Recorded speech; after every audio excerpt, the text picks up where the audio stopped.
Hello students, welcome back to Mrinali Sharma classes. और हमारे आज के इस वीडियो में हम करेंगे हमारी क्लास 8 मैथ्स मेट मधुबन की पब्लिकेशन है बेटा, ये उसका chapter 16 surface area and volumes.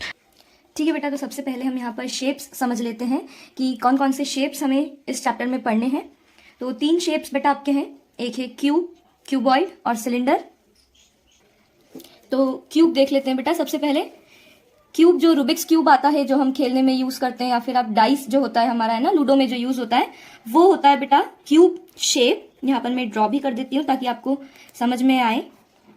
तो इस तरीके से क्यूब जो है वो पूरा पूरा स्क्वायर से मिलके बना होता है। अब यहाँ पर इससे कितने फेसेस होते हैं, कितने वर्टाइसेस होते हैं एंड कितनी एजेस होती हैं। तो फेसेस से हमारा क्या मतलब होता है बेटा, ये आपको ये जो प्लेन्स जो दिख रहे हैं इसके अंदर है ना, ये सारे क्या हो जाते हैं, इसके फेसेस हो जाते हैं। ठीक है, तो यहाँ पर क्यूब के आप अगर फेसेस देखने जाएं तो फेसेस कितने हो जाएंगे उसके टोटल, देखो 1 2 3 4 और एक ऊपर का और एक नीचे का 5 और 6। तो कितने फेसेस होते हैं बेटा क्यूब के, 6 फेसेस होते हैं। इसके बाद में अगली चीज आती है इसकी एजेस। एजेस मतलब क्या हो जाएंगी, ये कितनी लाइंस आपको देखने को मिल रही है। तो देखना 1 2 3 4 5 6 7 8 9 10 11 12। तो कितनी एजेस हो गई बेटा, टोटल 12 एजेस हो गई हैं। वर्टाइसेस से हमारा क्या मतलब होता है, कॉर्नर्स। कितने कॉर्नर्स आपको देखने को मिल रहे हैं, 1 2 3 4 5 6 7 8। तो कितने वर्टाइसेस हो गए बेटा यहाँ पर, इसके टोटल 8 वर्टाइसेस हो गए। ठीक है, अगला ही शेप आपका आता है क्यूबॉइड। तो क्यूबॉइड के लिए मेरे पास में एक प्रैक्टिकल एग्जाम्पल है बेटा। ये देखो, ये रबर, ये इरेजर जो है ये है क्यूबॉइड शेप में। अब इसको यदि हम ड्रॉ करें है ना, तो ड्रॉ करेंगे तो ये कुछ इस तरीके से बनेगा क्यूबॉइड शेप। हमारा आपका जो कंपॉक्स बॉक्स होता है या फिर कोई भी बॉक्सेस वगैरह होते हैं वो आपके क्यूबॉइड शेप में देखने को मिलते हैं। ठीक है, तो यहाँ पर ये बन गया हमारा क्यूबॉइड। ठीक है, अब सबसे पहले फेसेस की बारी आती है, तो इसके हम फेसेस देख लेते हैं। देखो कंफ्यूजन ना हो इसलिए मैं यहाँ पर क्या करती हूँ, एक डॉट लगा देती हूँ।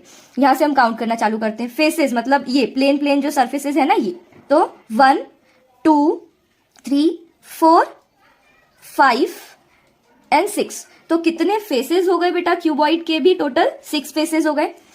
इस फिगर में हम अगर देखें तो देखो 1 2 3 4 5 6 7 8 9 10 11 12।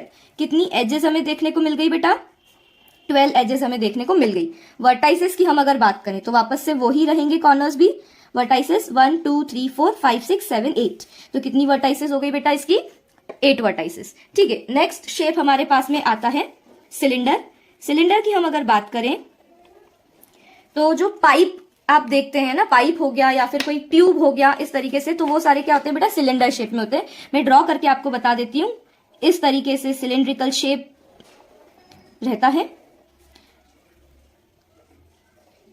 ठीक है बेटा, सिलेंडर की हम अगर बात करें तो सबसे पहले हम अगर फेसेस की बात करें तो मान लो कि ये क्या हो गया, एक सिलेंडर शेप है। ठीक है, तो ऊपर का एक सरफेस, नीचे का एक सरफेस और बाकी ये जो कर्व्ड सरफेस है ये हो जाएगी। तो यहाँ पर सिलेंडर के फेसेस कितने हो गए बेटा, टोटल सिलेंडर के फेसेस हो गए हमारे पास में 3 फेसेस, मतलब 1 और 2 तो प्लेन और एक ये कर्व्ड वाली। ठीक है, एजेस की हम अगर बात करें, लाइन्स हमें कितनी देखने को मिल जाती है, तो एक तो ये ऊपर वाली लाइन 1 और एक ये दूसरी वाली लाइन नीचे 2। तो एजेस कितनी हो गई, 2 हो गई। ये तो कर्व्ड है ना, यहाँ पर लाइन कहाँ बन रही है। ठीक है, तो एजेस कितनी हो गई, 2। वर्टाइसेस, यदि कॉर्नर्स की हम बात करें तो इसमें आपको कॉर्नर्स कहीं भी निकलते हुए दिख रहे हैं क्या, यदि आप इसको प्रैक्टिकली देखें तो ये तो पूरा इस तरीके से गोल है। आप एग्जाम्पल्स देख पा रहे हैं अपनी स्क्रीन पर सिलेंडर के, तो कहीं पर भी आपको कॉर्नर्स निकले हुए दिख रहे हैं क्या, नहीं। मतलब इसके वर्टाइसेस कितने हो गए हैं बेटा, 0 वर्टाइसेस। तो बेटा अभी हमने जितने भी ये शेप्स पढ़े हैं ये सारे होते हैं 3D शेप्स, मतलब इनको हम हाथ में पकड़ सकते हैं। ठीक है, तो ये क्या होते हैं आपके 3D शेप्स होते हैं। अब इनमें बारी आती है आपके 3 पैरामीटर्स निकालने की। क्या क्या इस चैप्टर से आपको पूछा जा सकता है, एक तो वो लेटरल सरफेस एरिया पूछ सकता है, एक टोटल सरफेस एरिया पूछ सकता है और एक वो पूछ लेगा आपसे वॉल्यूम। अब ये तीनों चीजें हम कैसे कैलकुलेट करते हैं, ये असल में होती क्या है, ये चीज समझते हैं। ठीक है, अब मान लो मुझे इस इरेजर को पेंट करना है, ठीक है, ऐसे टाइम पास के लिए। तो अगर मैं इसे पेंट कर रही हूं तो इसकी कितनी कितनी सरफेस पेंट होगी, है ना, और मुझे कितना पेंट लगेगा, इसके लिए मुझे इसका सरफेस एरिया पढ़ना पड़ेगा कि इसका सरफेस एरिया असल में आएगा कितना, मुझे पेंट कितना लगेगा। मान लो इसमें मुझे थोड़ा सा इतना सा पेंट लगेगा और मैं पूरा एशियन पेंट्स की बाल्टी उठा के ले आती हूँ जो 2-3 हजार रुपए की आती है, तो वो तो वेस्ट ऑफ मनी है। इसलिए हमें जरूरत पड़ती है सरफेस एरिया एंड वॉल्यूम्स पढ़ने की। वहीं मैं अगर बात करूं कि एक सिलेंड्रिकल टैंक है, मान लो एक टंकी है पानी की सिलेंडर शेप की, उसमें कितना पानी आता है वो जानने के लिए मुझे उसकी वॉल्यूम निकालनी पड़ेगी। ठीक है, तो सरफेस एरिया मतलब कितना सरफेस असल में यूज हुआ है। ठीक है, एक एग्जाम्पल और दूं मैं इसका। मान लो बेटा एक रूम है, क्यूबॉइड शेप का एक रूम है, पूरा आपका रूम क्यूबॉइड शेप का ही होगा। तो उसकी जो वॉल्स है उसे आपको अगर पेंट करना है तो उसके लिए आपको कितना पेंट चाहिए। मान लो आपको एक बकेट पेंट लगता, बट आप 3-4 बकेट्स लेके आ गए तो वापस से वहां पर वेस्ट हो गया। तो इसीलिए आपको क्या निकालना पड़ता है बेटा, पहले सरफेस निकालनी पड़ती है कि असल में आपको कितना सरफेस पेंट करना है, उसके हिसाब से आप फिर बकेट लेके आते हैं पेंट की। ठीक है, इसी तरीके से अलग अलग एप्लीकेशन होती है, अलग अलग यूजेस होते हैं सरफेस एरिया और वॉल्यूम्स के। तो पहले हम पढ़ लेते हैं इनके फॉर्मूले। तो पहला शेप हमने यहाँ पर पढ़ा ही था बेटा, क्यूब। क्यूब के केस में जो जितनी भी साइड्स होती, देखो मैंने क्या बताया कि क्यूब में सारे ही जो ये फेसेस हैं ये किसके बने हैं, स्क्वायर के बने हैं। मतलब स्क्वायर में तो सारी साइड्स इक्वल होती है, all 4 sides are equal in a square. तो यहाँ पर क्यूब की भी all 4 sides should be equal, है ना, सारी साइड्स इक्वल होनी चाहिए। तो मैं क्यूब की साइड को कितना ले लेती हूँ, ए ले लेती हूँ।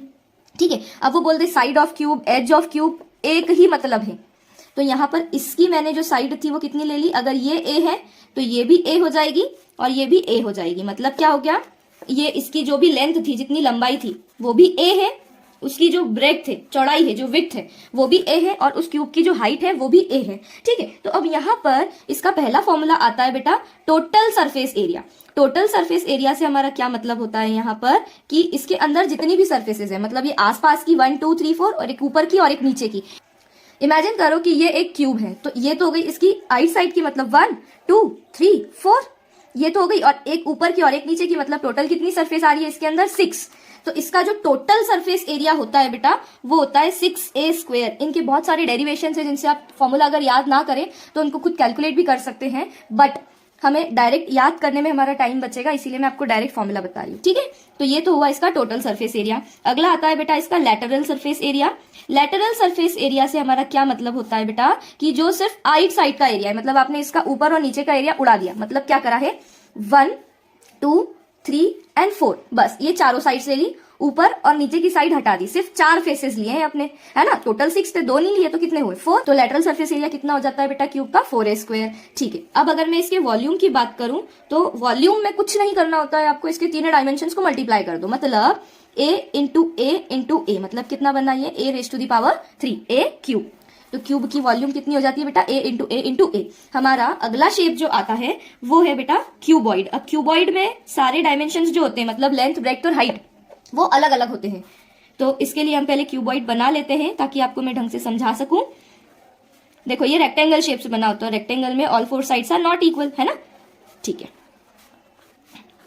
अब यहां पर देखना ये क्या हो जाएगी, इसकी लेंथ हम अलग अलग लेंगे यहाँ पर। तो ये तो हो गई इसकी लेंथ, ये हो गई इसकी चौड़ाई, मतलब ब्रेड्थ बोलो या विड्थ बोलो, और ये हो गई इसकी हाइट, हाइट मतलब h। अब इसके टोटल सरफेस एरिया, पूरा पूरा नहीं लिख रही हूं मैं, TSA डायरेक्ट लिखेंगे हम, total surface area.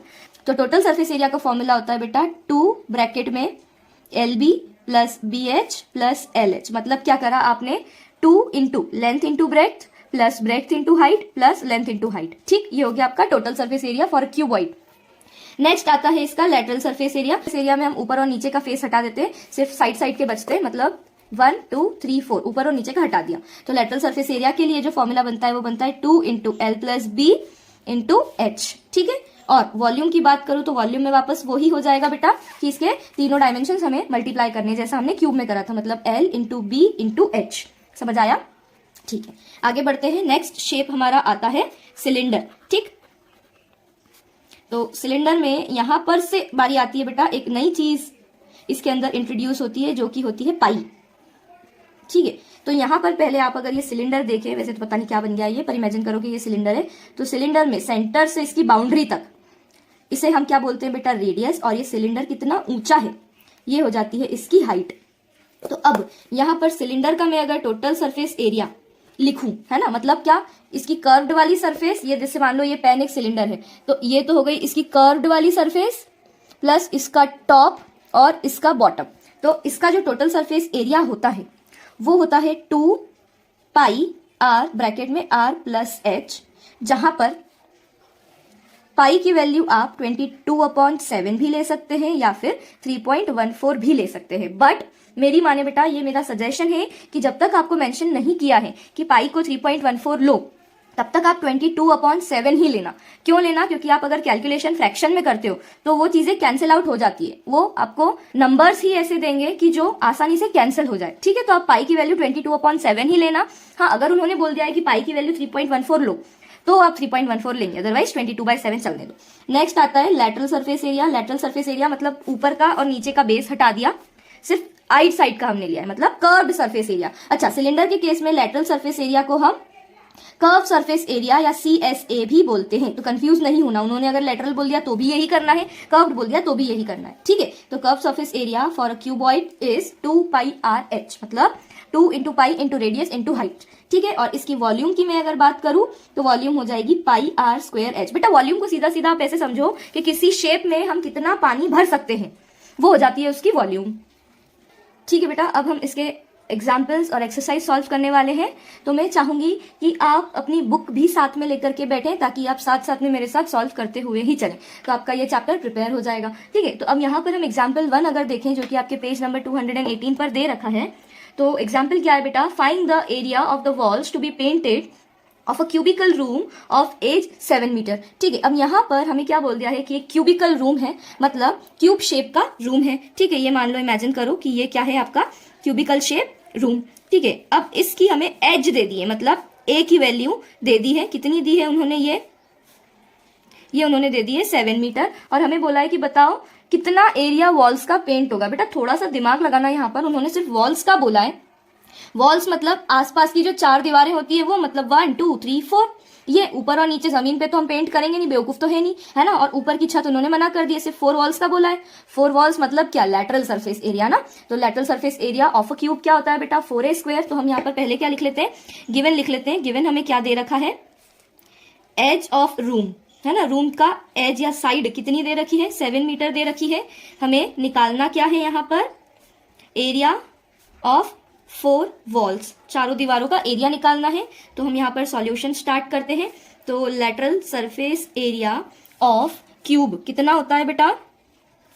4a²। Value put कर दो। a की वैल्यू कितनी दी है उन्होंने? 7 दी है, तो 4 इंटू 7 का स्क्वायर।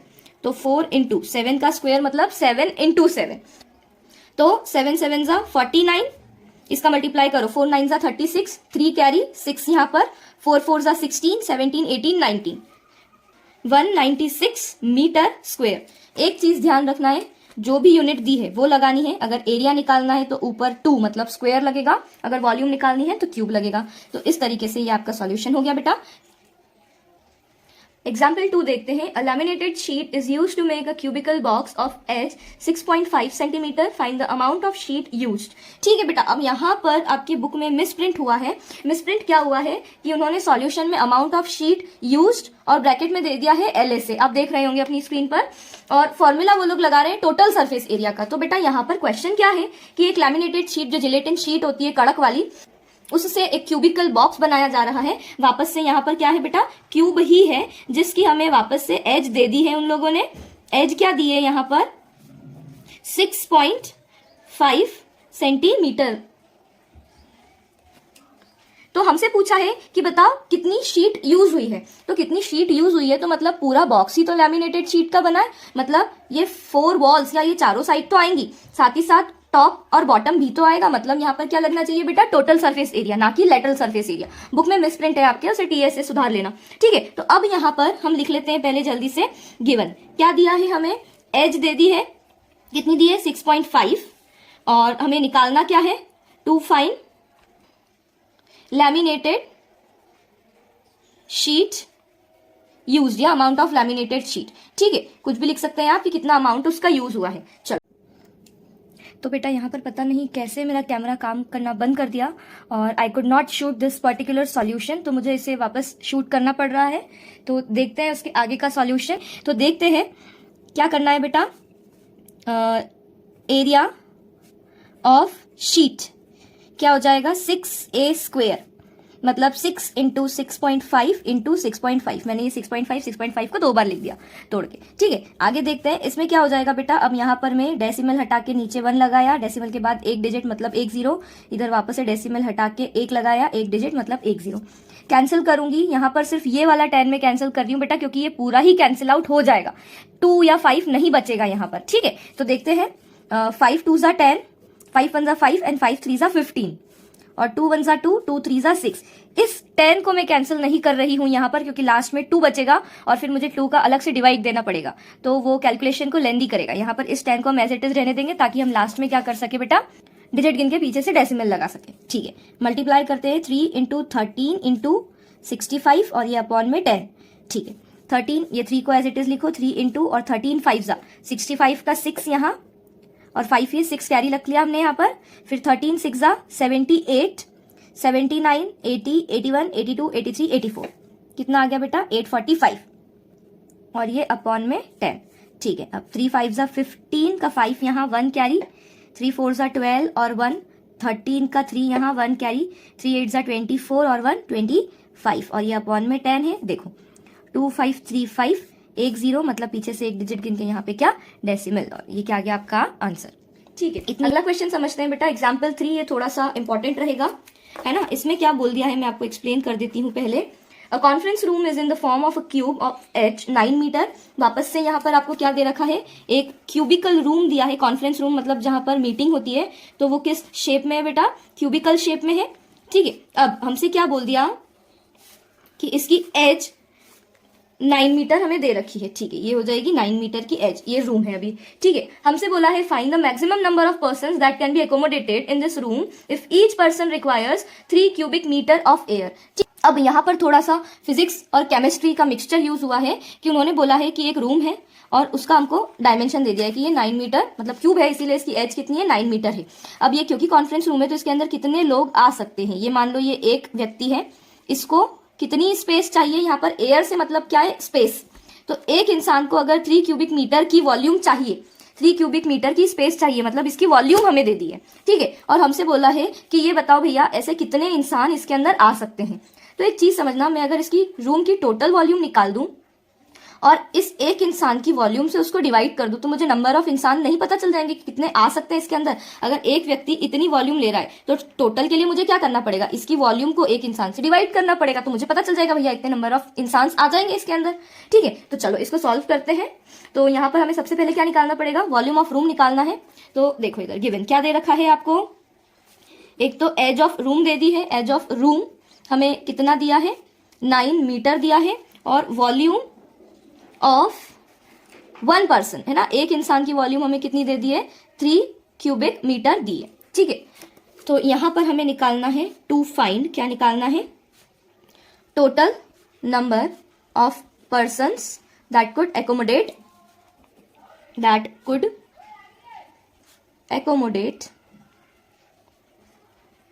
In this room. ठीक है, आगे बढ़ते हैं। तो यहां पर बेटा 2 तरीके से ये सॉल्व हो सकता है, कि एक तो पहले इसकी वॉल्यूम निकालो फिर डिवाइड करके कैंसिल करो, या डायरेक्ट ही जब हमको पता है कि डिवाइड करना है तो हम डायरेक्ट ही डिवाइड कर देते हैं ना, पहले मल्टीप्लाई करेंगे फिर डिवाइड करेंगे। एक चीज समझो यहाँ पे, एक और चीज आपको मैं बोलती हूँ कि जैसे मुझे करना है 3 इंटू 3 को डिवाइड 3 से।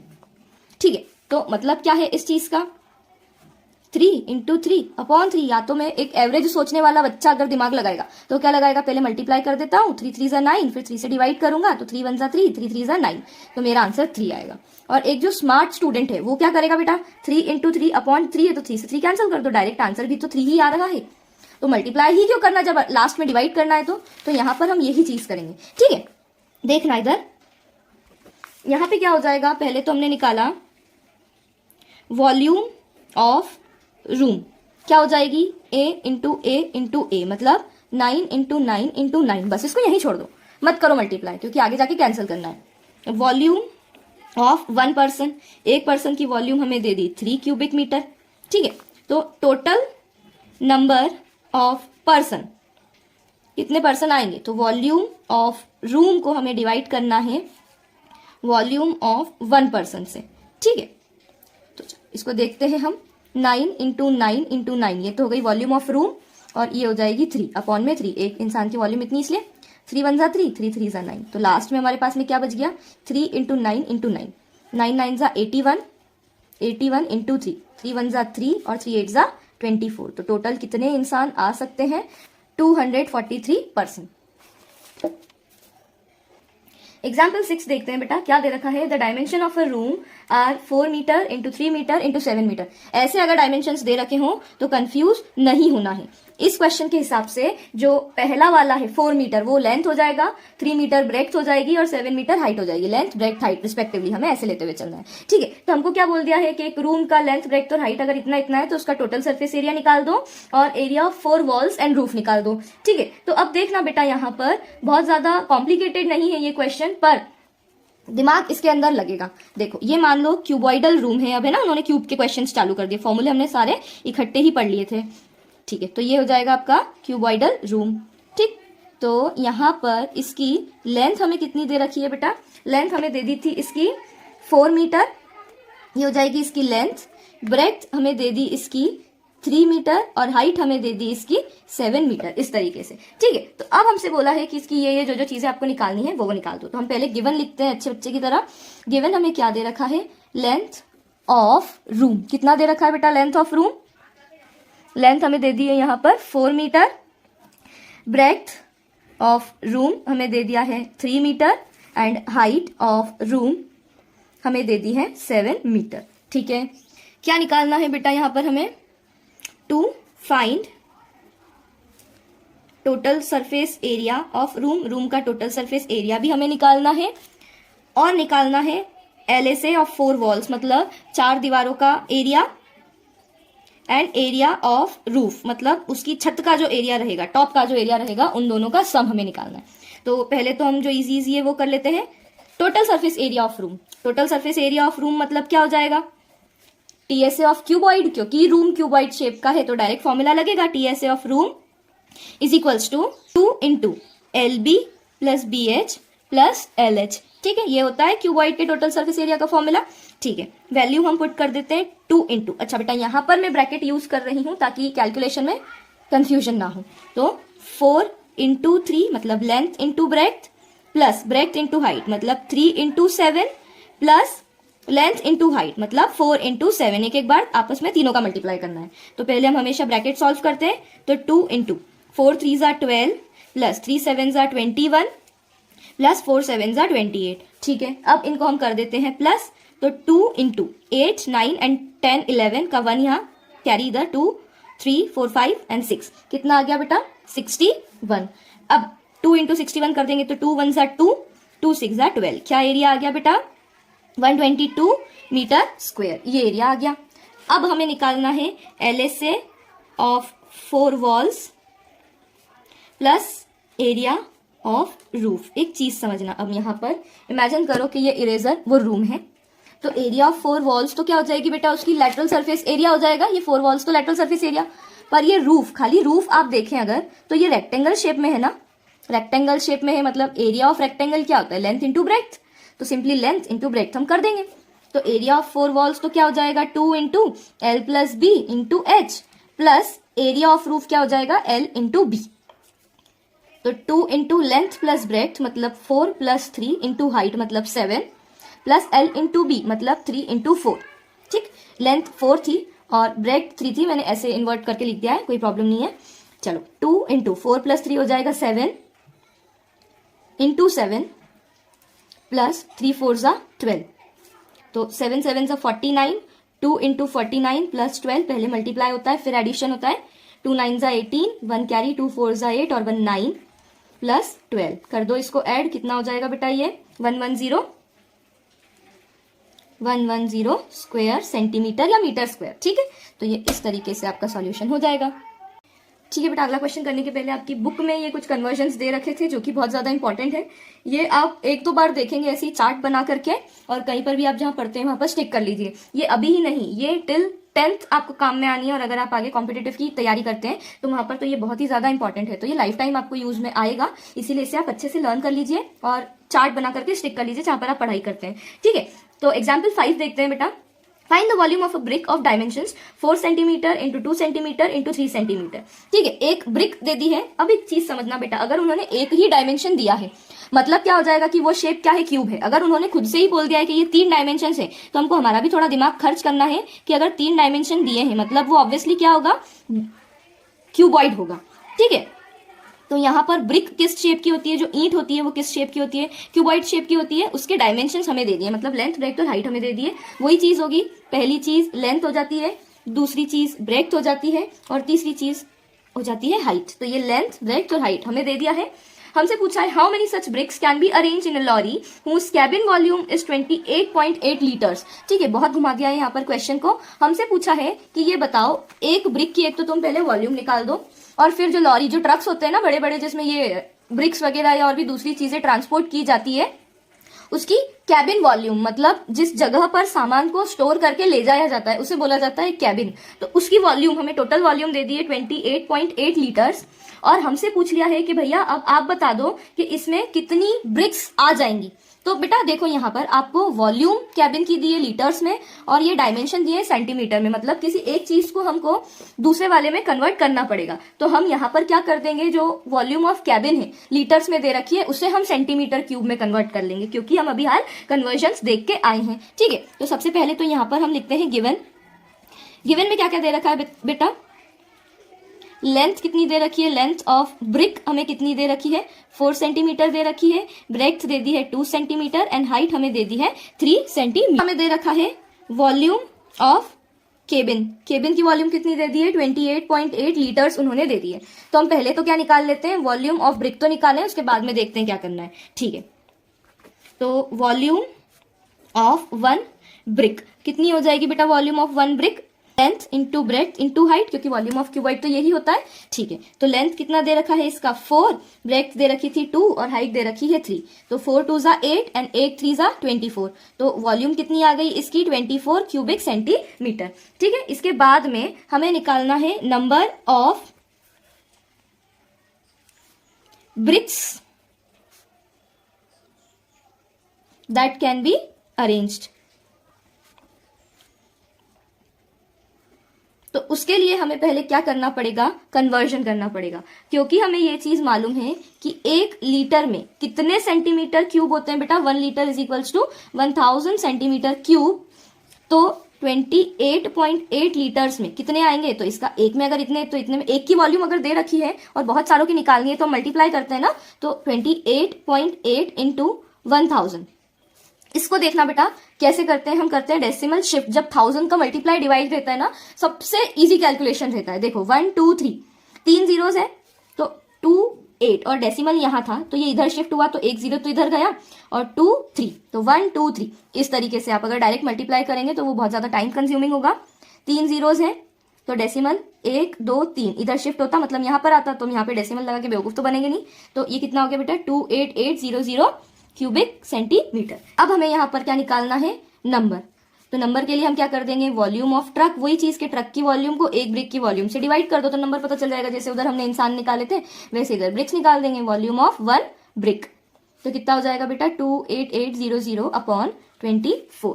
इसको यदि हम कैंसिल करें तो देखो 8 3 जा 24, 8 3 जा 24 कितना हो गया, 28 में से 24 गया, बचा 4 और ये 8 मिला करके हो गया 48। तो 8 6 जा 48, 8 0 जा 0, 8 0 जा 0, 3 1 जा 3, 3 1 जा 3, 3 2 जा 6, 3 0 जा 0, 3 0 जा 0।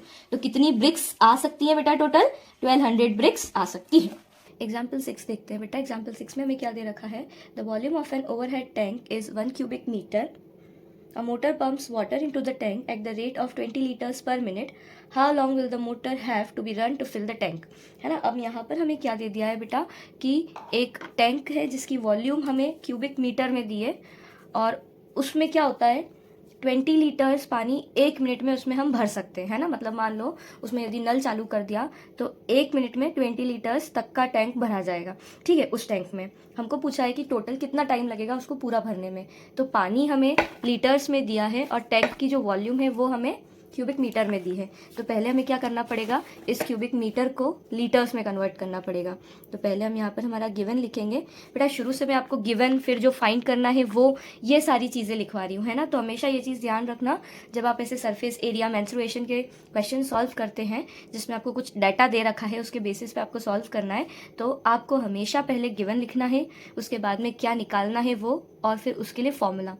अगर आपका आंसर गलत भी आता है तो सिर्फ गलत आंसर का हाफ मार्क कटेगा, बाकी आपको पूरे मार्क्स मिलेंगे। सिर्फ मान लो वो क्वेश्चन 2 मार्क्स में आया है तो आपका सिर्फ हाफ मार्क कटेगा अगर आपका आंसर गलत है तो, बाकी आपको पूरी प्रोसेस के 1.5 मार्क मिलेंगे, ठीक है।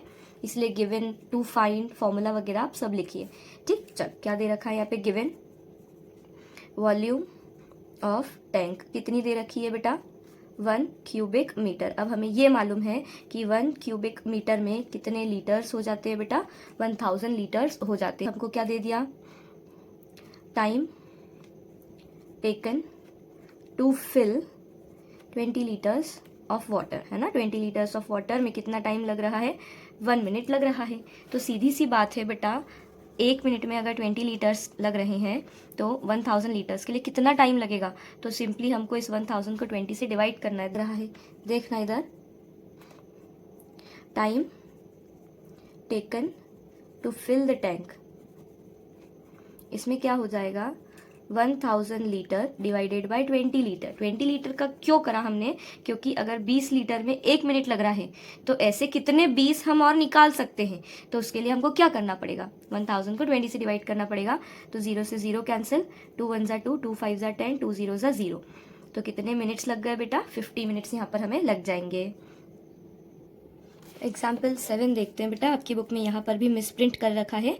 Capacity of a box of dimension 6 centimeter into 4 centimeter into 9 centimeter and the volume of metal used in making the box of thickness 3 centimeter. Find the weight of the box if the metal weighs 0.6 gram per cubic meter. ठीक है, अब यहाँ पर ये question बहुत बहुत बहुत ज़्यादा इंपॉर्टेंट क्वेश्चन है। ये 3 या 4 मार्क्स में आ सकता है बेटा आपको।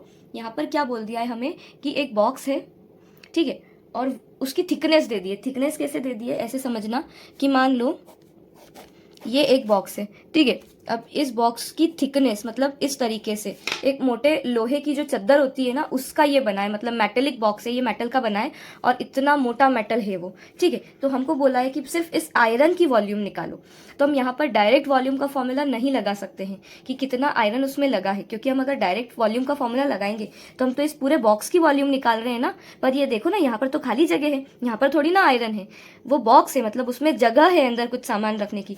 तो हमें सिर्फ इस आयरन की वॉल्यूम निकालनी है। तो क्या मैं इस केस में ये कर सकती हूँ कि इस बड़े वाले बॉक्स में से इस छोटे वाले बॉक्स की वॉल्यूम माइनस कर दूं, तो मेरे पास में ये रिमेनिंग वॉल्यूम आ जाएगी, ठीक है। तो इसके लिए मुझे क्या करना पड़ेगा, बाहर वाले बॉक्स की वॉल्यूम माइनस इनर वाले बॉक्स की वॉल्यूम, तो ये बची हुई वॉल्यूम मेरे पास में आ जाएगी। सिर्फ इतना सा था इसके अंदर। इस कंसेप्ट के लिए ये 3 या 4 मार्क्स में आएगा, ठीक है। चलो आगे देखते हैं बेटा क्या क्या दे रखा है हमें। पहले गिवन लिख लेते हैं जल्दी से। गिवन में हमें दे रखा है लेंथ ऑफ बॉक्स, वही बात है 6 सेंटीमीटर, 4 सेंटीमीटर और 9 सेंटीमीटर दे रखा है, तो वही लेंथ, ब्रेथ और हाइट हो जाएगी। ब्रेथ ऑफ बॉक्स कितनी दे रखी है बेटा हमें, 4 सेंटीमीटर, और हाइट ऑफ बॉक्स हमें दे रखी है 9 सेंटीमीटर, ठीक है। साथ ही साथ हमें क्या दे रखी है, थिकनेस भी हमें दे रखी है। थिकनेस ऑफ बॉक्स कितनी दे रखी है बेटा, 3 सेंटीमीटर दे रखी है। हमसे एक और चीज़ उन्होंने पूछी है कि बॉक्स का वेट भी निकालो, अगर 0.6 ग्राम पर क्यूबिक मीटर की उसकी वॉल्यूम है या उसका वेट है तो, है ना। मतलब 1 क्यूबिक मीटर की वॉल्यूम कितनी दे रखी है बेटा, यहाँ पर आपको 0.6 दे रखी है ना। तो weight of 1 cubic metre of metal कितना दे दिया है हमें, 0.6 ग्राम। एक चीज़ और देखना, यहाँ पर ये आपको मीटर में दे रखा है और इधर डायमेंशन दे रखे हैं सेंटीमीटर में। वेट ऑफ मेटल, उस मेटल का जो वेट है वो कितना दे रखा है हमें, 0.6 ग्राम पर क्यूबिक मीटर। तो बेटा ये यहाँ पर इसे ना क्यूबिक सेंटीमीटर कर लेना, आप बुक में भी क्यूबिक सेंटीमीटर कर लेना, क्योंकि उन लोगों ने थोड़ा सा मिसप्रिंट कर दिया है। या तो इधर उन्हें नीचे जहाँ पे सॉल्यूशन है उसमें इस क्यूबिक मीटर को सेंटीमीटर में कन्वर्ट करना चाहिए था, या फिर आपकी वॉल्यूम को मीटर में कन्वर्ट करना चाहिए था, पर उन्होंने डायरेक्ट ही मल्टीप्लाई कर दिया है। तो हम ये एज्यूम करके चल रहे हैं कि वो 1 क्यूबिक मीटर नहीं 1 क्यूबिक सेंटीमीटर है। तो जो लास्ट लाइन है ना क्वेश्चन की, find the weight of the box if the metal weighs 0.6 gram per cubic metre, तो उस मीटर को आप सेंटीमीटर कर लो बेटा, ठीक है। चलो आगे देखते हैं, इसमें सॉल्यूशन देखते हैं हम। सॉल्यूशन में क्या हो जाएगा बेटा, सबसे पहले तो हमें निकालना था इस बॉक्स की वॉल्यूम। तो बॉक्स की वॉल्यूम तो डायरेक्टली ही निकलेगी, पर हम देख लेते हैं पहले कैसे क्या होगा। इंटरनल और एक्सटर्नल डायमेंशन हमको अलग अलग करने पड़ेंगे। तो देखो, एक्सटर्नल डायमेंशन मतलब ये बॉक्स के बाहर वाला जो भी था, तो एक्सटर्नल डायमेंशंस तो हमें पता ही थे। क्या हो जाएंगे एक्सटर्नल डायमेंशंस, मतलब जो ऑलरेडी हमें दे रखे थे, ठीक है। तो लेंथ कितनी हो गई है इसकी 6, ब्रेड्थ हो गई है इसकी 4 सेंटीमीटर और हाइट हो गई थी इसकी 9 सेंटीमीटर। ठीक है, इसके बाद में इंटरनल डायमेंशन के लिए इन सब में से हम 3 माइनस करेंगे। क्यों? क्योंकि वो तो मोटाई थी ना 3 सेंटीमीटर, तो अंदर वाला बॉक्स तो सब तरफ से छोटा होगा 3 सेंटीमीटर, इसीलिए हम तीनों में से 3 सेंटीमीटर्स माइनस कर देंगे। इंटरनल डायमेंशंस के लिए हमने क्या कर दिया बेटा,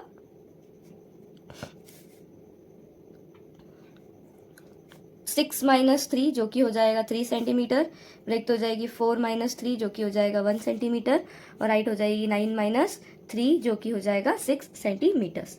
ठीक है, अब निकालते हैं कैपेसिटी। पहले कैपेसिटी ऑफ बॉक्स निकाल लेते हैं, मतलब अंदर वाले डायमेंशंस को ही मल्टीप्लाई करना है, क्योंकि अंदर जितनी एयर बची है वो अंदर वाले बॉक्स की ही तो वॉल्यूम निकालनी पड़ेगी।